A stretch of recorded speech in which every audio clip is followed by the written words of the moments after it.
En plein milieu de la nuit à Téhéran, des Iraniens célèbrent la nouvelle. À un peu plus d'une heure de la fin de son ultimatum, Donald Trump accepte de repousser sa menace d'anéantir l'Iran. J'accepte de suspendre les bombardements et les attaques contre l'Iran pour une durée de 2 semaines. Il s'agira d'un cessez-le-feu réciproque.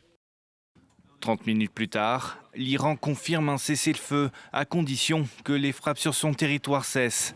La République islamique annonce également la réouverture du détroit d'Ormuz pour les 2 prochaines semaines et le début de négociations sous l'égide du Pakistan en vue d'un accord de paix à long terme.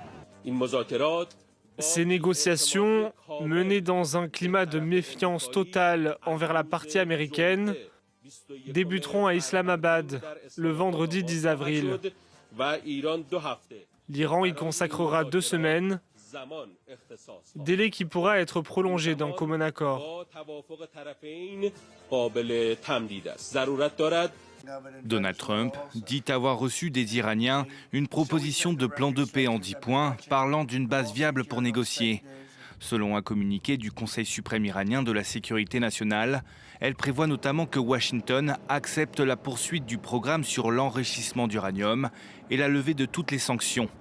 Autre point de la proposition, le maintien du contrôle iranien sur le détroit d'Ormuz. Pourtant, ces dispositions vont à l'encontre de la position américaine d'avant-guerre. Le locataire de la Maison-Blanche avait par exemple appelé à plusieurs reprises l'Iran à renoncer à enrichir de l'uranium. Ces annonces ont malgré tout été très bien accueillies sur les marchés.